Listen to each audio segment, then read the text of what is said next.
Well, the Royal Tour is the starting point for our Taking Stock panel chat tonight, because where else could we start after such good news of days on end from those guys? Richard Marles is the Pro Vice-Chancellor at Sydney Uni, and the retail doctor Brian King joins us this evening. Welcome to you both. We just said so much good news for so many days. Richard, I have to put it out there, you actually got to meet Prince Harry, so you get to start. Okay, did I actually meet them? I stood very close to them. That was as much Fill as far us as in. I got. What was the picture? So it was Taronga Zoo, because Yes. Sydney Uni and Taronga have got an educational tie-up. So for their new educational and research institute, so I was there, and we were sort of put into sort of gold, silver, and some other category, and I was wondering what that was, but actually I stood very, very close. Were you gold? Is that why you are No, I was Pro silver. Vice-Chancellor? Oh, okay. I was silver. Not quite gold yet. So you didn't quite get the hand. Well, he's actually a big hugger. He's kind of ignoring all protocol. You'd know a lot about this from your accent. Yes. He likes to hug. Yeah, he didn't hug me. No, he didn't hug you. But there's a lot of that going on. What do you think, Brian? He's a selective hugger. I think, well, look, from a retail consumer point of view, allegedly costing taxpayers $1 million, but what the heck? So fantastic, isn't it? And retailers and hospitality that get involved, have the right product, the Royal products range, they're doing well. So, and fantastic to see country areas like Dubbo, which has done really a tough. got on board. Retail and consumer is tough in all these areas, and there's the Royals generating banana bread sales and all sorts of stuff. Absolutely. It's been a while since we've had a Royal Tour of Australia. I'd personally kind of forgotten about the sheer star power that we're talking here. I mean, I just didn't realise that we would have streets lined and all this sort of stuff. I mean, incredible. I thought you were too young to remember the last one. Were you even born? Well, I don't know. It depends when it was. But these two are the big ones. You know, we just had the royal wedding and they absolutely lit it up. Yeah, look, they have true star power. So I mean, you know, they are exactly the couple that the royal family desperately needed. You know, in the UK, it's just like incredible. People are hysterical. Yeah, but isn't it fascinating? Because we have these conversations about Republican, the Republic movement, and how quiet it all becomes when we get a royal visit. Because they got no chance. Because they've got no chance. We're too excited. In the world. Now, Australia has once again become the wealthiest household in the world. There's been some strong house prices, we know that, and some very powerful superannuation returns as well. So we're back on top of the Credit Suisse Global Survey. That's for the first time in 5 years. Median household wealth apparently $191,000. These are all averages. They're kind of a bit skewed because they're global as well. It's funny though, because Australians don't feel that wealthy, and you've just said we've got a very tough retail environment, which wouldn't be the case if we all did feel wealthy. Well, we've sunk, for those who can, we've sunk money into our houses in a big way, into property. Our credit card debt is allegedly $45 billion across the country. So, you know, you've got these two sides of the coin.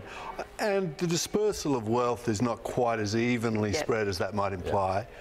Richard, what do you think? Can't tap into your house for spending, that's a problem. You know, being a POM originally, so I've got to be a bit careful about talking about Australians whinging, but I'll tell you a little story, okay? And when I first arrived in this country in 2010, I remember getting a cab going out to Sydney Uni, and I asked the taxi driver, I said, well, how are things going? I've been in Europe, GFC, Meltdown. He goes, oh, mate, we're doing it tough here. And I just remember this, doing it tough, doing it tough. Yeah. They weren't doing it tough at all compared with the rest of the world's a total meltdown. There's a relativity. It's only just touching us. It's just, you know, you just realise that all of this is very relative, right? It just depends. Absolutely, and we've had 26 consecutive years of growth, economic growth. I think that's the number that people are citing. Some would argue driven somewhat by mining and sort of our resources over the years. But, you know, at the end of the day, what a wonderful country we live in, isn't it? I mean, if you want to make a dollar, you can make a dollar here. Yeah, really, big picture, largely. but then, I mean, you're aware as anyone is of, you know, all the retail bad news that we got this week. It just keeps on coming. It's been Max Brenner, it was the reject shop warning, it was Roger David this week, Sears in the United States. Like, on the ground, when we step back, okay, we understand we're wealthy and we're very fortunate, but on the ground, people are not feeling it. Yeah, and look, we look at those particular, each of those has a certain circumstance to it. You know, from a really old, dated model, largely. Roger David, unfortunately.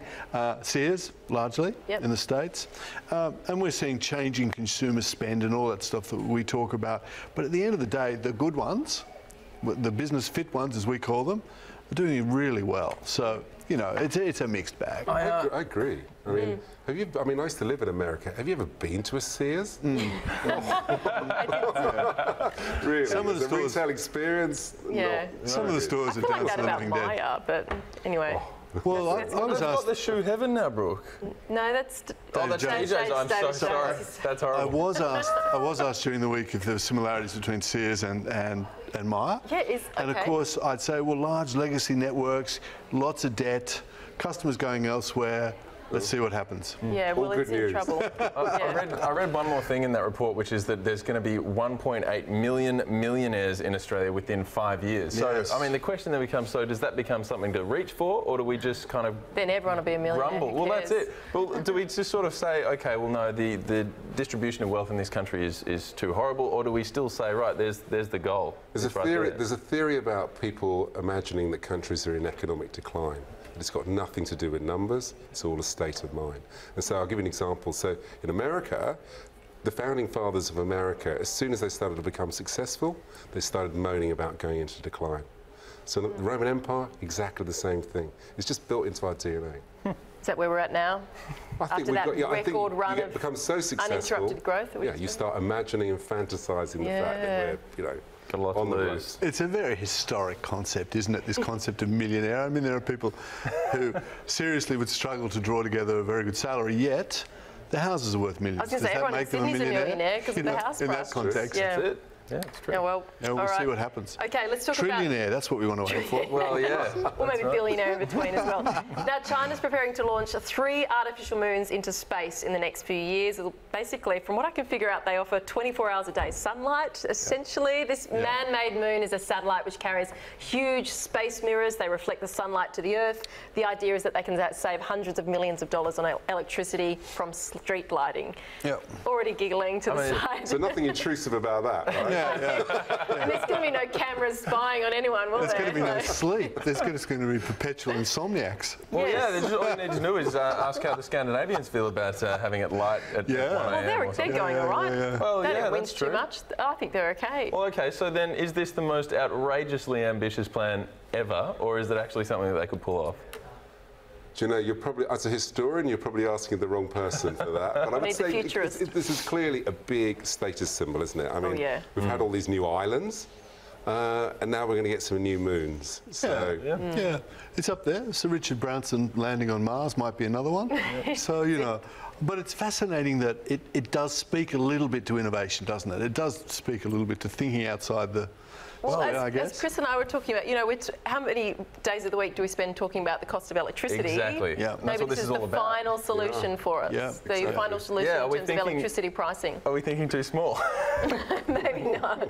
Now, we've also got the billionaire who co-founded PayPal, who has revealed his favourite curveball job interview question. Now, this is Peter Thiel, says the question that guarantees you get the best candidate is...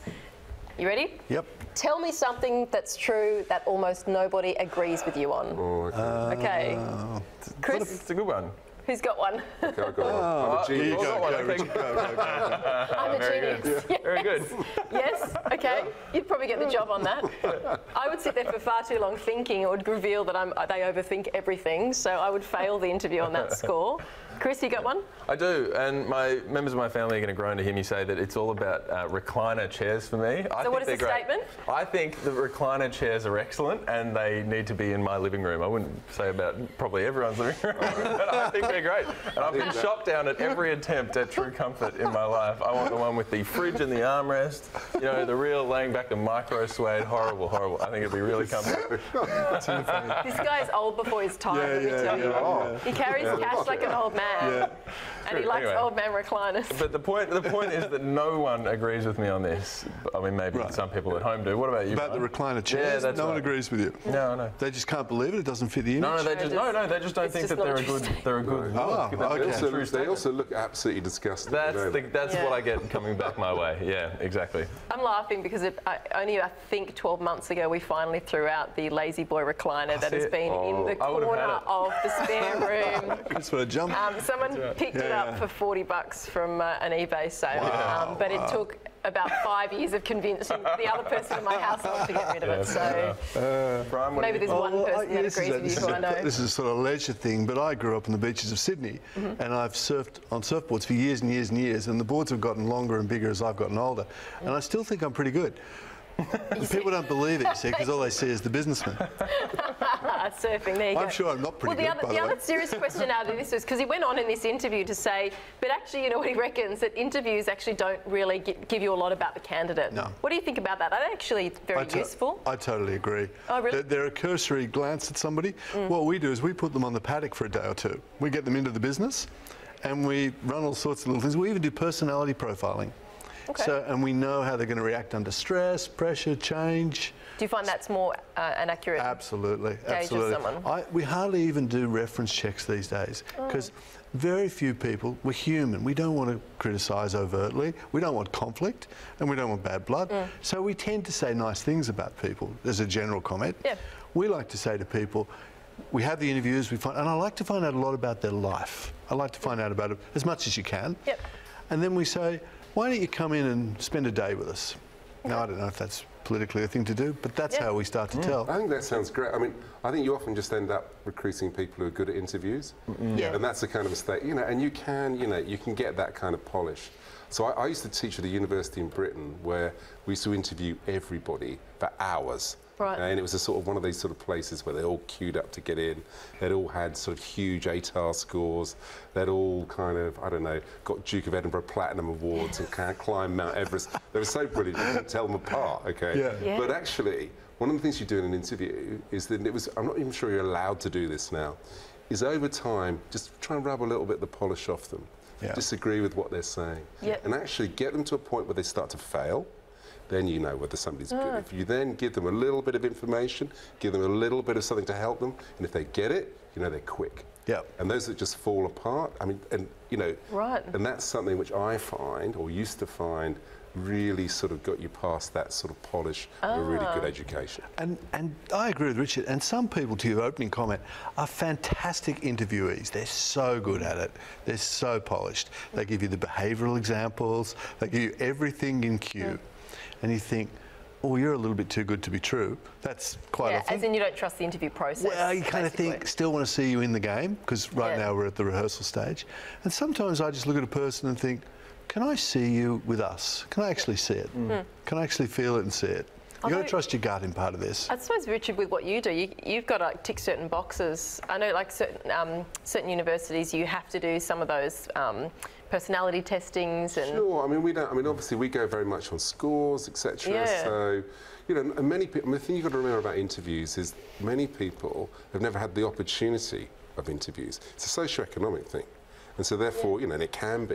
And it just means that, you know, unless you know, and some people have had lots and lots of experience of that. You know, and you can also, and sometimes you have people who come from households where they've had very few conversations even with older adults. And so therefore, you know, you've got to, I think you've got to play all of that into it. so what's a better way to do it then? If I knew the answer to that. I mean, it's one of those things. Find me something that you can't prepare for. And that people will prepare for it. Yeah, for sure. Yeah, one of those little testy things we do is we'll give someone a topic and we'll just ask them to write us a few paragraphs about the topic. And the topic could be random or it could be very retail-like. And then we get it back and you look at the way they structure their answer, the way they think, the logic. Yeah. It's really an important part of it. And we do that with a set of numbers as well. Good stuff. Brian King, thank you. The Retail Doctor. Pleasure. Good to have you in the studio again. Richard you. Miles, Pro Vice Chancellor, Sydney Uni, thank you very much. Pleasure. Fantastic.